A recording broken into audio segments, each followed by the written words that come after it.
हवेली में फैली उस डरावनी छन छन से पूरा गांव सहम गया। अर्जुन समझ चुका था कि श्राप का अंत तभी होगा जब उस औरत के गुनहगारों की आखिरी कड़ी भी मिट जाएगी। उसने जांच शुरू की। पता चला कि जमींदार का बेटा और पोता अब भी गांव में रह रहे थे। लोगों को हमेशा लगता था कि वे शरीफ हैं, लेकिन अर्जुन को हवेली में मिले पुराने कागजों से सच पता चला। वही लोग उस औरत की मौत के जिम्मेदार थे। उस रात अर्जुन ने पूरा गांव हवेली के बाहर इकट्ठा किया।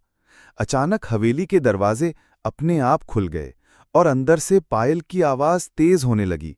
जमींदार का बेटा और पोता डरकर भागना चाहते थे, लेकिन दरवाजा बंद हो गया। सीढ़ियों पर फिर वही औरत प्रकट हुई। इस बार उसकी शक्ल पूरी तरह भयानक थी। आंखों से खून बह रहा था और हाथ में टूटी पायल चमक रही थी। वो गरजी, आज मेरा श्राप पूरा होगा। अचानक दोनों गुनाहगार चीखते हुए गिर पड़े। उनके शरीर पर वही घाव उभर आए जैसे सालों पहले उस औरत ने सहा था। कुछ ही पलों में दोनों ने तड़प तड़प कर दम तोड़ दिया। फिर हवेली में गहरा सन्नाटा छा गया। औरत की आत्मा धीरे धीरे अर्जुन के सामने आई। इस बार उसके चेहरे पर शांति थी। वो बोली, अब मेरा बदला पूरा हो गया। अब मेरी पायल की गूंज हमेशा के लिए थम जाएगी। इतना कहकर उसकी आत्मा धुएं की तरह हवा में विलीन हो गई। पायल जमीन पर गिरी और राख बनकर बिखर गई।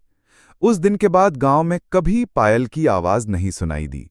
लेकिन हवेली आज भी वीरान खड़ी है और लोग कहते हैं, जो भी आधी रात वहां जाएगा उसे अब भी कभी-कभी पायल की हल्की गूंज सुनाई देती है।